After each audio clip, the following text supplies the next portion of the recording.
Hello, everybody, and welcome back to Coffee with Chase, episode 13. I am your host, Chase. If you're a returning listener, thank you very much for joining us once again for a lovely episode. And if you're a new listener, thank you very much for joining us. And I hope you enjoy this episode and enjoy future episodes to come. And without further ado, I'd like to get into our first interview, which I have my brother on, even not my blood brother, but my best friends, which I call my brother. And I really hope you guys enjoy this as much as I do, so let's get right into it. And welcome back to Coffee with Chase, episode 13. I have a very special guest with me right now. He is Harvard educated, Buffalo educated. He is my best friend, my brother, Liam. Liam, how are you doing right now? Hi, Chase. I'm doing really good. Thank you for having me on the show. Right away, I'm going to fact check you and let you know that I'm not Harvard educated. Well, let me cut you off right there. When we were kids, did you not go to Harvard for a semester? I took 2 classes there in high school at their summer school. No. Ignore that. Listeners, ignore that. He is Harvard educated. He has a backpack that says Harvard on it. Listen, say what the Coffee with Chase podcast can take whatever line it wants to, but I mean, just from your sultry voice, your wonderful, magnificent voice, I think they all believe me. But I think they will listen to you. It is your show, so I guess there's nothing I could do about it. Fair enough. But we just came off of a wonderful Buffalo Bills victory. Go Bills, that's true. Off of a potential Super Bowl contender, Seattle Seahawks. So tell me, what do you think about this victory? What does this signify for the Bills going forward? I am overjoyed. It was just a good, fun team win. We've had some doubts and struggles recently, but it looked to be the Bills getting back to the team that they were the first 4 weeks of the season, which is exciting because that's an exciting team to be. Now, I would like to believe you, and I do in some aspect of the point, but the Bills gave up a significant amount of points on defense. So what do you think should change going forward on the defensive side? Yeah, that number is a little scary, that 34 points that they let up, but the offense that they were playing, the Seahawks, is a scary offense. So in one way, it's a little misleading. I think in a lot of ways, I was impressed by the defense. We have struggled mightily on the defensive side of the ball at the start of the season. So any sort of progress in the right direction is encouraging to me. And another thing to think about is that a lot of our points on offense were coming off of turnovers and defensive plays. So they may have let up 34 points, but they had a bigger impact on the game than that 34 points might suggest at face value. I'm happy. I'm encouraged. See, I am too. And I like what you just said, because in years past, we've had what seemed to be the best defense in the NFL, in fact. But this year, we've drastically went downhill. But it seems that our defense is making steady changes, steady decisions. And in the next couple weeks, we have one of the toughest schedules in the NFL. We have the Chargers, we have our bye week, then we have the Cardinals and the San Francisco 49ers. So in the next 3 weeks, what do you believe our record's going to be after that? I think that we have the team to stay competitive in all 3 of those games. Who scares me the most? Maybe the Cardinals. They've been playing hot lately. Justin Herbert is a little scary. He seems to be the real deal, but those 3 teams that you listed are maybe not as scary as you would have thought they were at the beginning of this season. You're talking about a 49ers team that is completely riddled with injuries. So I would chalk that up as a win for us, depending on what kind of shape they're in. You said they're the 3rd team that we're going to play over the next 3 weeks? Correct. Yeah. Yeah. So I know they're not going to have Kittle back by then. So I'd like to see more what their injury report looks like when it gets closer to that time, but I'm not exactly scared of the 49ers. The Arizona Cardinals, that's going to be a tough competitive game. I think that we will be in it all the way through, though. Especially now that we've just beat the Seahawks. I don't think there's a team that we're not going to stay competitive with through four quarters of football. And then the Chargers, maybe I like our odds against them as well. If I'm going to rank them in terms of difficulty, I'll probably go Arizona the most, then the Chargers, and the 49ers. See, I do believe you on that because the Chargers have had a powerful offense. Justin Herbert is potentially Rookie of the Year because he shouldn't have even been playing right now, but because Tyrod Taylor had a punctured lung, he was given the opportunity to start, and he's succeeded in every which way possible. Now, I do believe you. We can potentially beat the Chargers, and then in between the Chargers and Arizona, we have our bye week, so we have time to prepare for Arizona and the number 1 ranked offense in the NFL. Arizona is? Yes. I'm as surprised as you are, but Kyler Murray has been phenomenal this year. Potential MVP? Question mark.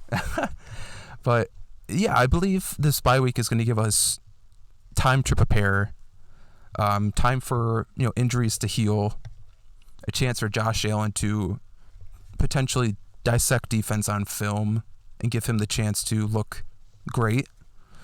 But I believe in this 3-week game span, the Bills should go 2-1, but I believe we are going to lose to Arizona. You think so? Do you agree with me? I like that. I like 2-1 as a good guess for what we're going to do over the next 3 weeks. I would bet against you that it's the Cardinals just because at the end of the day, the NFL is just a little unpredictable. Yeah, that's very true. Yeah, of course. But, only time will tell. We'll have to wait and see. That is absolutely true. And, talking on the aspect of football, let's get into fantasy football, if you don't mind. Okay? I don't. Okay. Now, this year, me and Liam are in the same league. And have we been trade partners this year or no? We did. Last week, we finally made a trade. Do you mind listing off that trade for the listeners? Oh, boy. If you can remember. Off the top of my head, I received Cole Beasley, Mike Davis, and hold on, who was the third? That's a question mark for me. Okay, so I sent you. I have the players on my roster. Okay, so you sent me Darnell Henderson Jr., Los Angeles Rams running back. Let's see, Rashard Higgins, Cleveland Browns wide receiver, and Sterling Shepard, New York Giants wide receiver. Oh, that's right, Shepard. Now, Shepard has come back from injury, correct? I believe he was out for multiple weeks. Shepard was out for, I think, most of the season. He came off of IR at the very least is when I picked him up. Okay, and he has been looking phenomenal in the weeks returning. How did he do today? Today, he got me 8 points. It's not terrible because my team has been looking horrendous the past couple weeks. So I'll take 8 points because most of my players have been scoring 5 or less. That's no good. So, I'm looking at your team right now. Yeah, Damian Harris was the third, by the way. Oh yeah, he's questionable right now. That's right. Do you have a backup option to start? I don't, and the tricky part is that he plays on Monday night, so I won't know if I need him until the other teams have finished playing. It looks like I've secured the victory maybe already, so I'm not sweating it. Okay, yeah, because right now on Yahoo, the fantasy prediction, you have a 99% chance to win the game. Like, what the hell? What the hell? Credit Dalvin Cook again, almost 40 points again. This man has put up 40 points in the past 2 weeks twice. What the hell is your secret? Well, I guess it's Dalvin Cook. Like, okay. Let me tell you this quick story about my fantasy team this year, if you don't mind. Okay, I don't. Okay, so this just came to me earlier today. I just realized this. You know how I had multiple trades this season? And you called me trade hungry? Yeah, I think, addicted to trades. I can't remember the exact wording, but yes. I believe that's the right verbiage. But I just realized I only have one player on my roster that I drafted. Wow, that's One, crazy. I don't know if anybody has been through this before, but one player on my roster that I drafted, and he's out for the entire season. Oh no, your can you- team's entirely different. Can you guess who that is? Out for the season. Out for the season. Let me give you a quick hint. He's on the Cleveland Browns roster. Oh no, OBJ. Yes, you got me. Yeah. But unfortunately, I don't have any viable backup wide receivers, so I'm stuck with wide receiver 2s and 3s as my starting wide receiver 1 and 2. Oh no. Yeah, so, and I'm facing the first ranked overall team in our league right now, so I like to think I am screwed, but Who are you playing? go sanitize. Oh yeah, he's been underperforming his projections recently, but right now he has most of the rest of his team playing, and I'm up 27 points. So you're hoping. So I'm hoping he at least scores 24 to make it interesting. But I hope he doesn't completely blow me out because he still has Herbert, Hopkins, Darren Waller, Arizona's defense. Are they all playing right now? All playing right now. Wow, this is nerve-wracking for you. So by the time 8 o'clock rolls around, I should have my answer. Oh, good luck. But do you remember me telling you next week I have the most brutal looking team with bye weeks? Yes. Well, that has completely changed because as you told the listeners, I am trade hungry this year. So before I had made this trade, I had I would like to think 6 people on their bye week, all on my starting roster. And right now, I only have 3. So I have options to fill, but I still like to think I might lose. Lose next week? Lose next week. Because you did a good job trading away from that bye week disaster, so that's going to help. Yeah, so I like to think I'm okay, but I mean I don't play you until I played you the first week, correct? I think we've definitely played before. I can't recall if it was the first week, so I'll take your word. Okay, so I don't play you at all until hopefully playoffs come around. So please take it easy on me. don't kick my ass, please. Listen, at the end of the day, my team is just looking for wins, Chase, okay? It doesn't matter who's on the other side. We're just looking for that win. I feel you 100%. But a brother needs to make some money.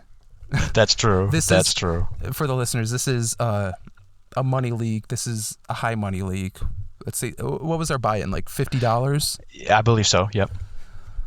Oh, God. So I need to make some money. Trust me, I'm very grateful I got to work during this time with COVID going on. So this is just I wouldn't say fun money, but money to put away in my savings account, to say the least. But let me get into that part. Have you been able to work during this COVID time? So yes, fortunately for me, I've been working the same position the entire time through. I'm a paralegal at the Center for Elder Law and Justice. Our office went remote for many months after the pandemic started, but recently we've been slowly getting our way back into the office. I work 2 days a week now in the office. Oh, so so you work, let's say 3 days out of the week remotely. Right? Yes. Yeah. And then 2 days at the actual office. Yes, exactly. And for the listeners, what is it that you do directly to help people, to help elders? Well, okay, so my job at the Center for Elder Law and Justice, I am a paralegal in our long-term care advocacy unit. So we're a subset of the larger healthcare unit that focuses specifically on long-term healthcare facilities, most commonly nursing homes, but also adult care facilities. So most of my day is taking phone calls from either nursing home residents or their advocates and family who have issues with the residents' nursing home care, and then it's my job to try to figure out if it's something that our office can help with or if I need to refer them out somewhere else. Now, you were recently telling me about was it a certain article you written to help elders with dealing with COVID-19 situations in nursing homes, right? So, not so we. Our office, the Center for Elder Law and Justice, Yeah. has taken quite a few efforts to try to respond to the COVID crisis. Mm-hmm. One of those is that we are now taking on cases where nursing home residents are not getting enough visitation or communication. So Mm-hmm. that's one way we're trying to alleviate some of the struggle that has been caused by the virus in nursing homes. Mm-hmm. I think what you're referring to is we just finished a project, very exciting, after Mm-hmm. about a year of working on it, Mm-hmm. where we drafted 2 guides. Mm-hmm. One is a guide for current nursing home residents. It's a Mm-hmm. guide to help educate them about their own residents' rights Mm-hmm. as nursing home residents. Mm-hmm. And then the other guide is just a general long-term care guide to help individuals who are considering a nursing home. Those are both available electronically on our website, and we printed about 10,000 altogether of the guides to be Mm-hmm. distributed to senior centers Mm-hmm. in Western New York.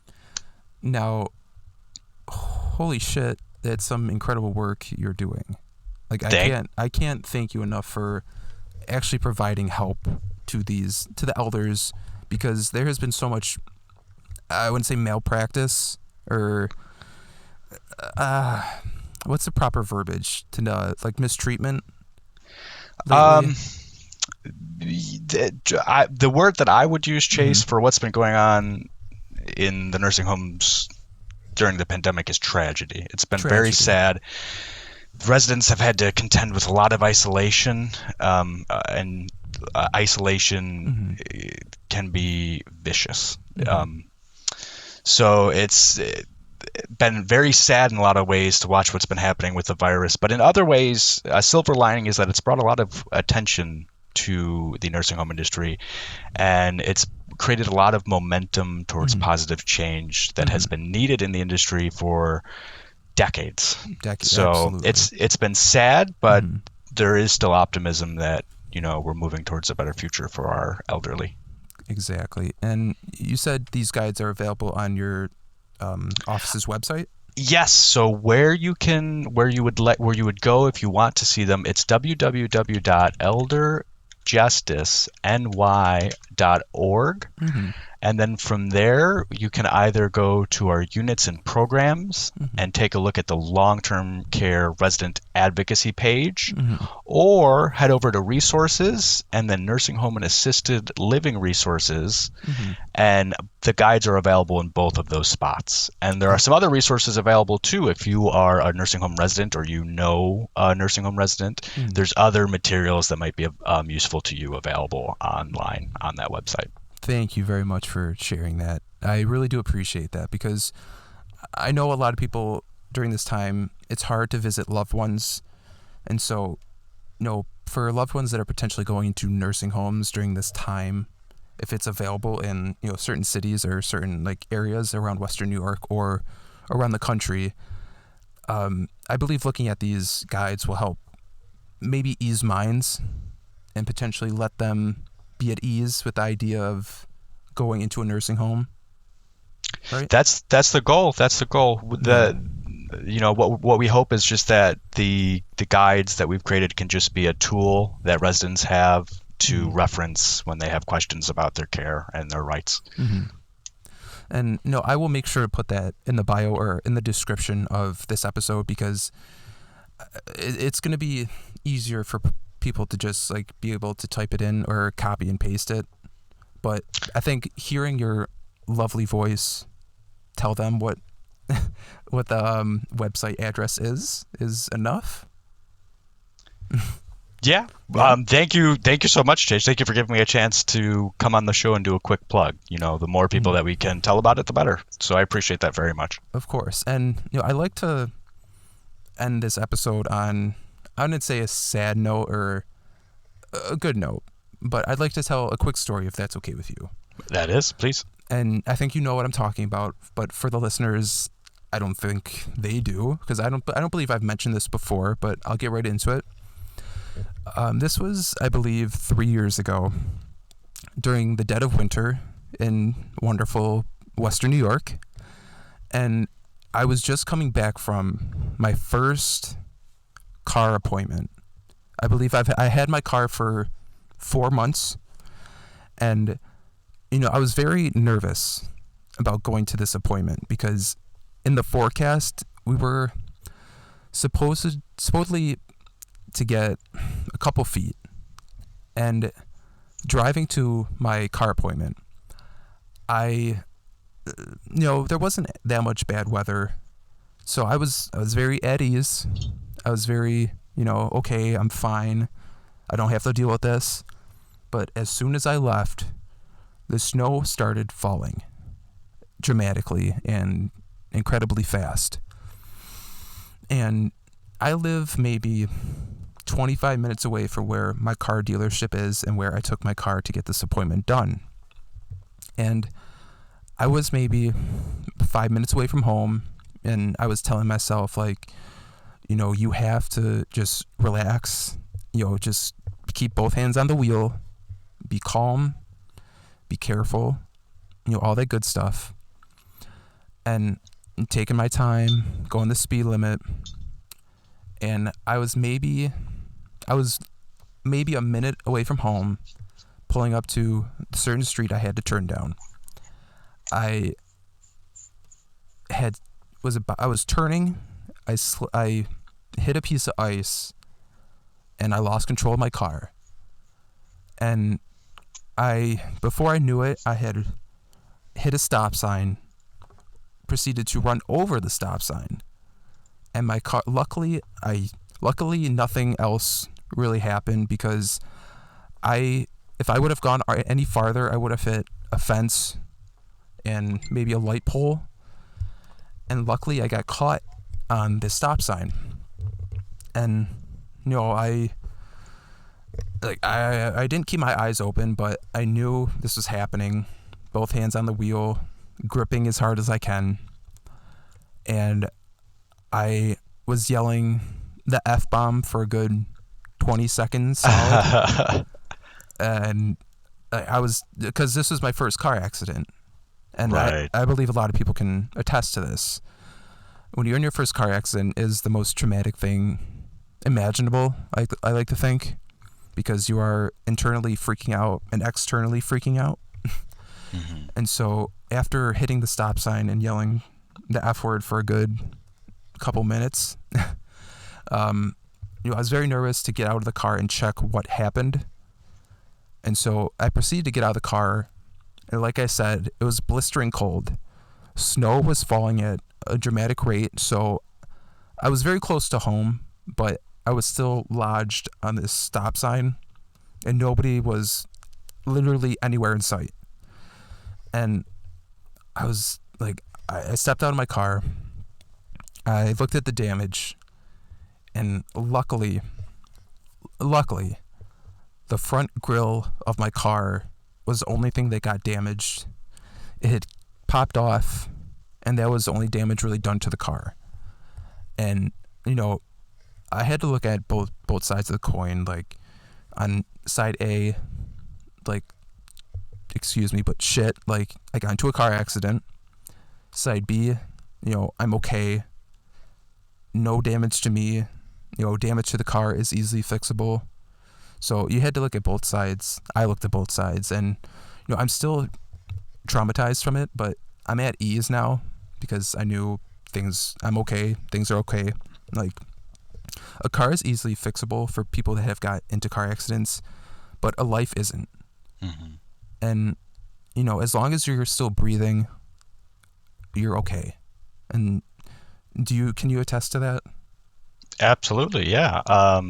Not only can I attest to the impact of a positive mental attitude, Mm-hmm. being thankful for, even in tough situations, being thankful for what you do have, even if Mm-hmm. that is just your health. Mm-hmm. I can also attest to how hectic that night was, because I don't know if I'm getting ahead of the chase here a bit, but the chase. But you let me know that day. If you want to keep telling the story, you let me know, and go ahead. Of course. I'll tell the second part of the story. And for the listeners, I was very nervous, so I got back into my car. I was trying to call anybody that I could think of.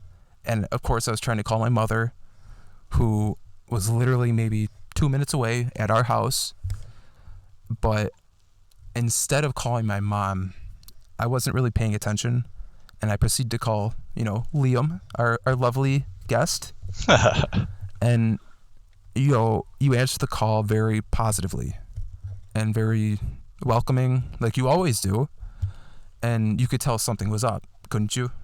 Yeah, so I don't remember everything from that day, but I do remember I don't know if you texted me ahead of it, but on our call you sounded very frantic, which makes sense. Yes, and I was very frantic because, being in my first car accident, I was, at this time I was in the depths of my mental depression, mental anxiety, all that stuff, and that could very well play into, over exaggeration, overreaction.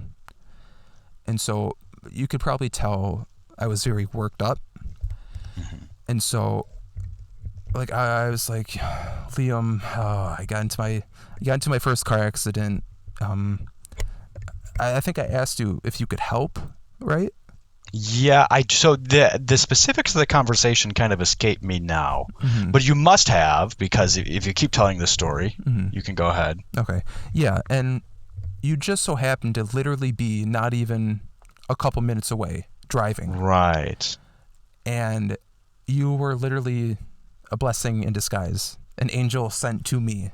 Because you can attest to this, and for many listeners, for people that have gotten into car accidents, people don't stop to help.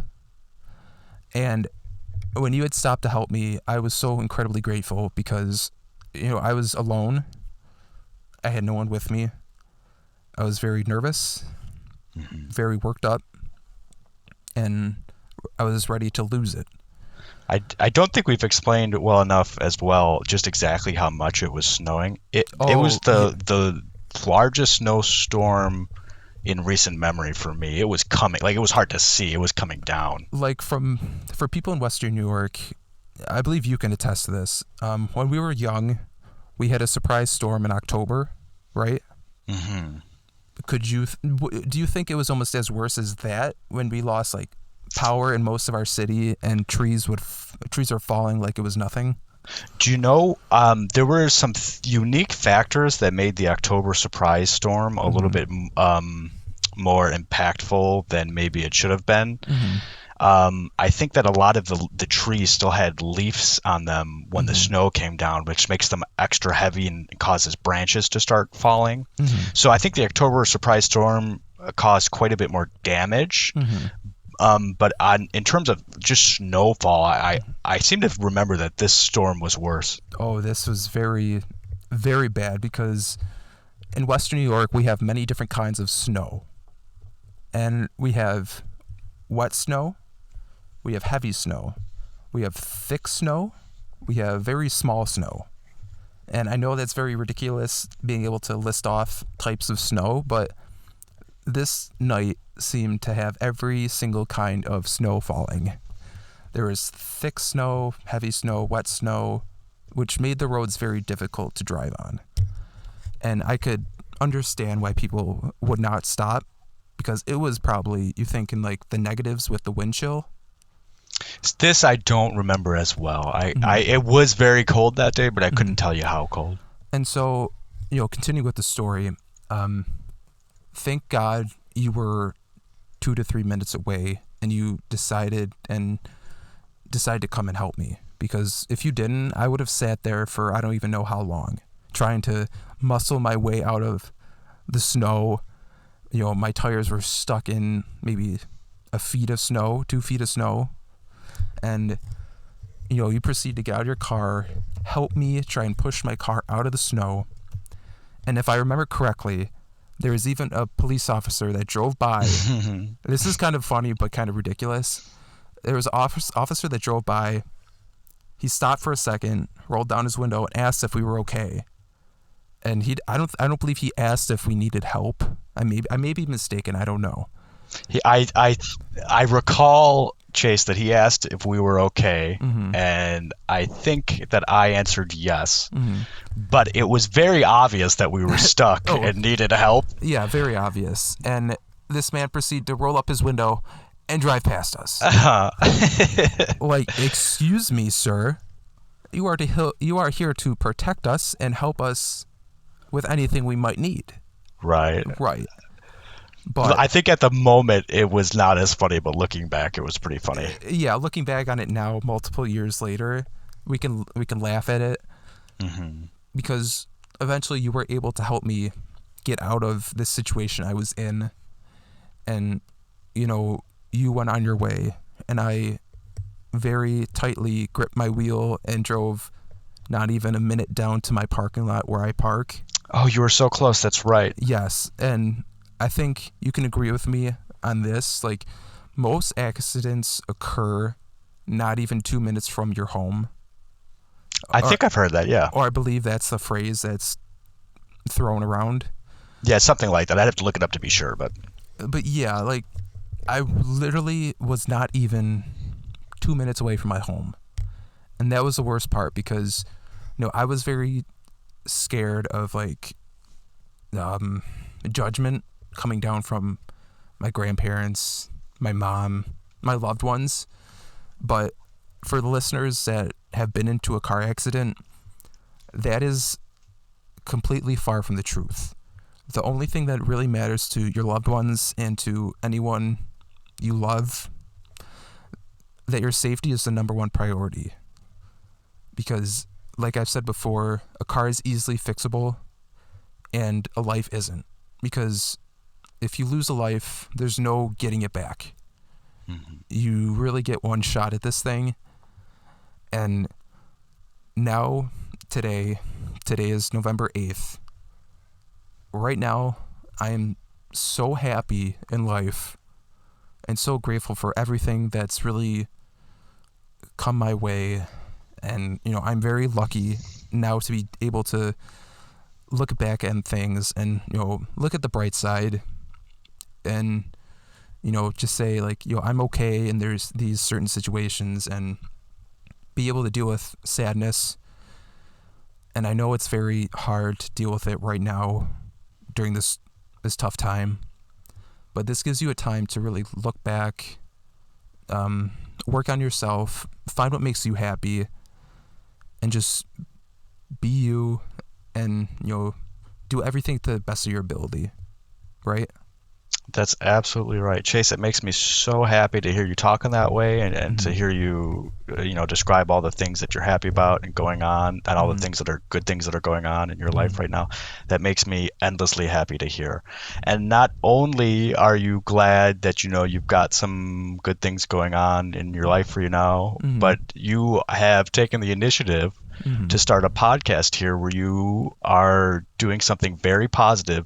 You are talking about mental health. It's something that's difficult to talk about, and you're giving other people permission when they listen to talk about it too. So not only are you, celebrating some of the own happiness in your own life, you are spreading that happiness around. You're letting it grow in other people. And for that, I thank you. I'm happy and I'm proud of you, man. Well, thank you very much, because growing up together, it was very hard for me to come out and say these things because, like, of this dark cloud just looming over me, like, of like fear, judgment, anxiety.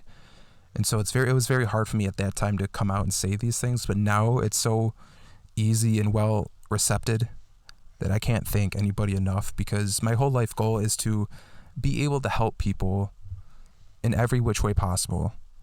And even if it's just this, silly podcast, like, this is something I've always wanted to do, because I've always had the fear of public speaking.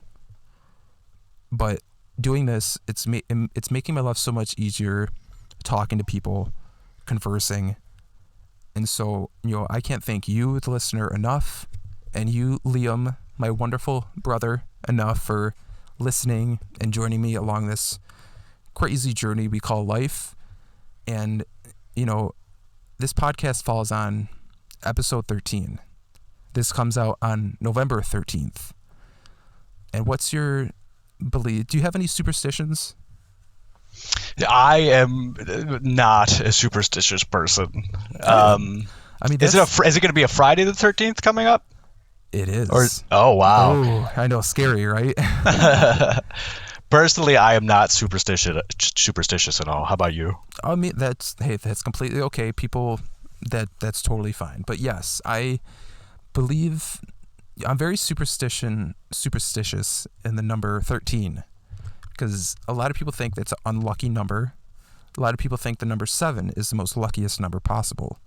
But to me, the 13th of any month is lucky, or the number 13 in general is lucky, because I started dating my girlfriend on September 13th, 2013. And, that number has stuck with me ever since then. And for instance, her father's apartment number was number 13. And ever since then, number 13 has followed me in every which way possible. And, I believe that brings me a lot of good luck. And that's okay to not be superstitious, because sometimes people are just lucky and beautiful and handsome, just like you. Can I not? Do you not agree? Do you not agree? That sometimes people are lucky, of course. I mean, but beautiful and handsome, just like you. Come on. Thank you, Chase. That's very sweet of you. Of course, man. I can't thank you enough for joining me on this episode, and thank you for sharing all the wonderful work you do in helping elderly people get the proper care and proper care they need. And once again, can you share where we can find the guides you've posted on your yes. website? The website to go to is www.elderjusticeny.org. And not only can you find our guides there underneath our nursing home and assisted living resources page, you can also find information about all of the services that we offer.